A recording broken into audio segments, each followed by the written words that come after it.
Hi, I'm attorney Gregory Dell, joined by attorney Alexander Palamara, and we're going to talk about one of Alex's disability benefit success stories, which involves a case against Principal Financial in which you recently successfully won an appeal of a long-term disability denial. So let's get into talking about the history of this case and some of the significant things that you did which could help other people who find themselves in a similar situation of being denied benefits by Principal. So what's the background of this case?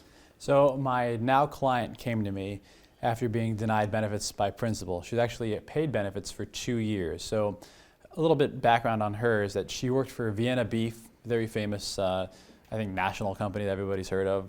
Worked as a customer service representative, made very good money as a customer service representative for Vienna Beef. Worked there for a number of years.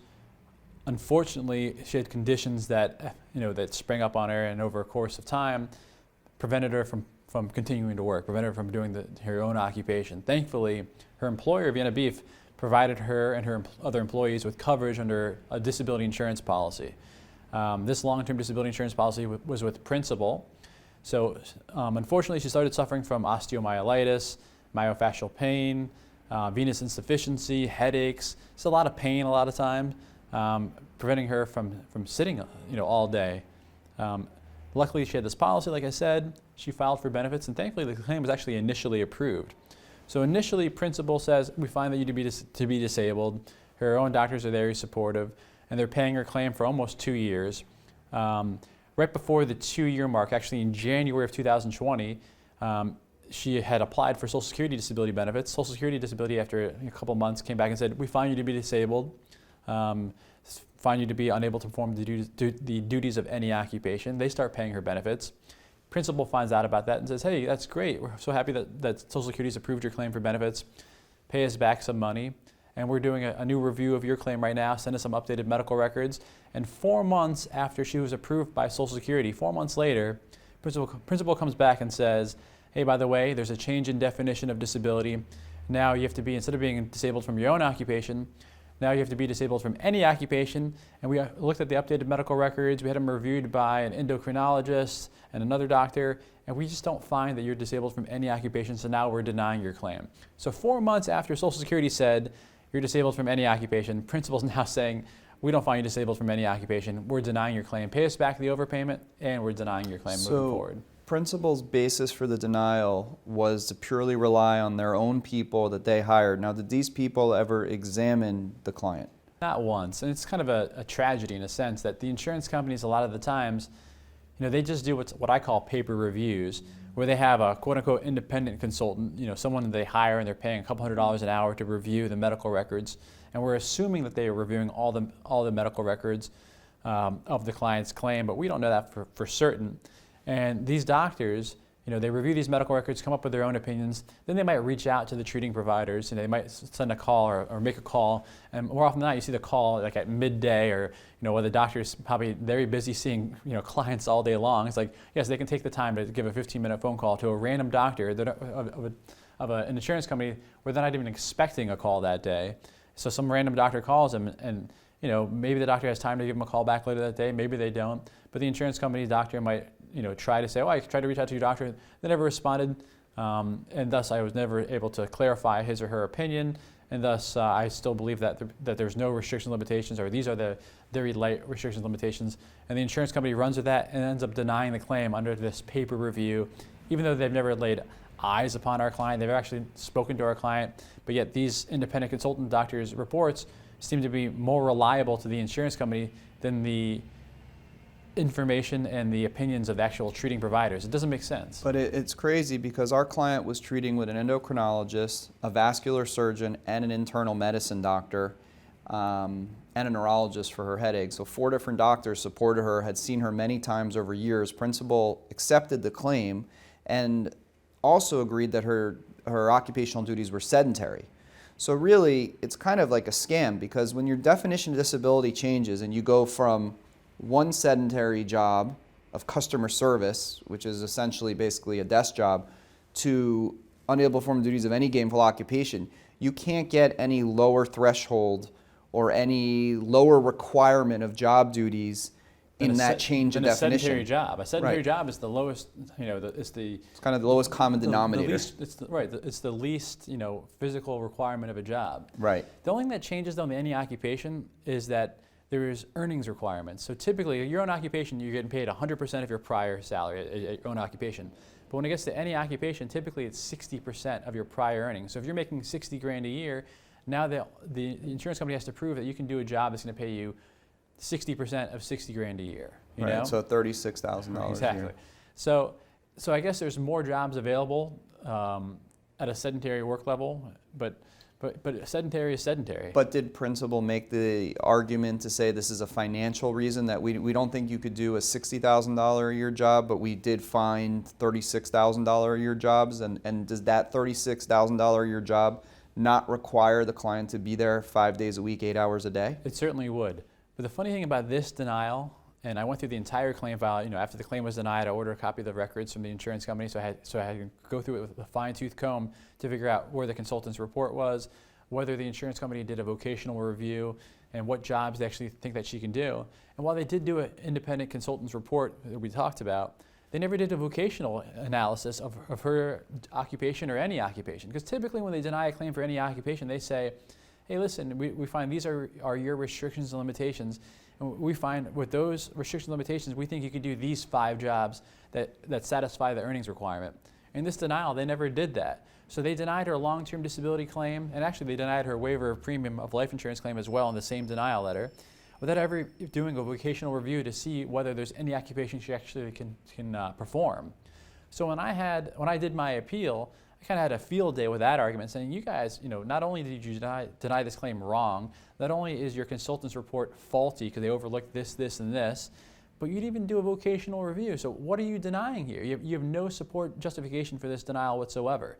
And you kind of wish in that sense that, the ERISA laws, the ERISA laws, the Employer Retirement Income Security Act that governs most of these policies, state that you can't file a lawsuit until you go through the administrative process. So we have to file an administrative appeal. If they deny the appeal, then we can file a lawsuit. But sometimes you wish you could file a lawsuit so that so the judge can see what these insurance companies are doing, and then the judge can award attorney's fees in favor of our client as well. So they make the insurance company pay for not only the benefits that they had to pay her, but also all this, the payments for attorney's fees and whatnot. But unfortunately, we have to go through this administrative process. But thankfully, in this scenario, principal saw the light after our appeal, and our client is back now on claim. And I know one of the other things that was helpful for you is I believe in this claim also you had the client do a functional capacity exam. Can you explain what that is and why you thought it was important in this particular claim to do that? Well, it's very important because we need to show that our client doesn't have the physical ability to sit all day or sit for a great majority of time. Sometimes you can sit for 45 minutes and you can get up for 5 minutes and whatnot, but our client was not able to do that, especially on a day in, day out basis. Like maybe you can suffer through it for one day, but can you do it 5 days in a row, then 2 days off, then 5 more days in a row? It's almost an impossibility for people suffering from pain and various ailments. So what a functional capacity evaluation does is it's a series of tests. It's not just a 5-minute review or 5-minute test. It's a physical therapist will put you through, the various testing to show whether you have, what your restrictions, limitations are over the course of a day, And for our client, it came back that she was less than sedentary, meaning that she didn't have the ability to perform a sedentary job on a full-time basis. And that's very great for this claim and great for any claim. And I guess not personally great for our client, but great when we're trying to prove to an insurance company that our client cannot perform the duties of any occupation. So we're able to utilize that, able to utilize the fact that Social Security found her disabled from any occupation. We're able to get updated support from all the treating providers where we had them fill out updated forms where it was just clear as day that they were all supportive of the claim. And we're able to poke the holes in the consultant's report that the insurance company was relying upon. And we filed this appeal, and within 45 days, they're saying, they're not saying we messed up, they're saying we've overturned our decision. They never really admit their wrongdoing, but Right. they're admitting it by reapproving the benefits. Now, I know in this claim, when you put this all together and you make it sound very, I guess we ease the process for everybody, but this was a 40 to 50 page brief basically that you put together through additional medical documentation through you speaking with multiple of her treating physicians, getting custom attending physician statements, as well as getting the functional capacity exam report, and then working with that therapist who did the report to get the information that would support the definition of disability in this policy, and then you submitted everything. So it's a very, it's a long process that you go through and very detailed, because obviously there's a lot at stake for the client. For sure. And I know a lot of our clients, they want an appeal out within 30 days, but you can't rush an appeal out. Because a few reasons. Like I said, the ERISA laws, well, the ERISA laws stink for our clients. They take away jury trials. But the one thing they do is that if you file a quick appeal without all this support, without all this arguments, the insurance company is going to deny your appeal. And as soon as they deny your appeal, the claim file is closed. And the claim file is the document that's going to go in front of the judge that the judge is going to review and make a determination on whether the decision was right or wrong, or whether it's arbitrary and capricious. So before you file your appeal, you need everything on a silver platter to present to the insurance company, so that there's no way that they can deny your appeal. But if they do deny your appeal, that your lawsuit is as strong as possible.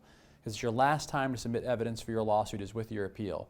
So you cannot just willy-nilly throw together an appeal or just rush it out. You need to have everything together at the time you file your appeal. So it's not a 30-day process. It can be a 45. Sometimes it can take 180 days to do everything. Right. Because there's many moving parts. You have to get a claim file from the insurance company, try to get the claim file from Social Security, get the additional testing done, the functional capacity evaluation, get your doctors to respond to us or speak with us, or have to make time to have a phone conversation with us.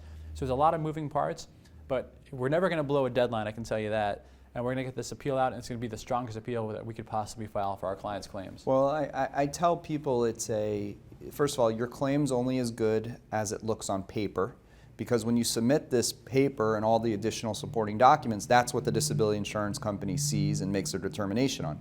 And if you lose the appeal and a lawsuit's filed, there's no testimony from anybody, it's only the papers. So what I tell people is, think about this when you were back in high school and you might have been participating, or middle school, and you're participating in the annual school play. And for weeks to months beforehand, you were learning your scripts, you were preparing, and then you had your performance. You have to look at the appeal as your performance, and everything that goes on beforehand is your preparation to get there. So that's why we're like writing the script. We're getting all the additional medical information, you're getting all the testing, we're speaking to the doctors, we're making all the arguments, all to be ready for the big play, which is submitting that appeal. Because after that, that is your day in court as a claimant. Even though we help people if they've done their own appeal, the reality is that claimants are in a much better position if they have a super strong appeal, because then that's what we're stuck arguing with. We're married to that appeal. We'll do the best we can with it, but obviously it's much better if we have the opportunity to help a claimant to go through that, hopefully win the appeal so they don't have to do a lawsuit. But if they don't, they're in a much better position. So congratulations to the client, to you for being able to win that one against Principal Financial. I know you've handled hundreds of claims against them, and this is another one that you were able to have success on. So no matter where you're located in the country, if you have any questions or need help with your Principal Financial long-term disability claim, feel free to contact Alex or myself, and we'll immediately give you a free consultation and discuss all of the ways in which we think we can help you with your principal denial. Thank you. Hi, I'm Gregory Dell, the managing attorney of Dell Disability Lawyers, and I hope you find the video you just watched helpful. We put these videos out all of the time, and we'd love if you would subscribe to our YouTube channel. Beyond our videos on our YouTube channel, we also have lots of information available on our website at diattorney.com, and we encourage you to come to our website. The goal is that we want you to be educated about the disability insurance process. And when you get to our website, you'll see that we have information all about your specific disability insurance company, your occupation, and your medical condition. And we've designed our website such that you can easily search our website to find things that you may specifically be looking for.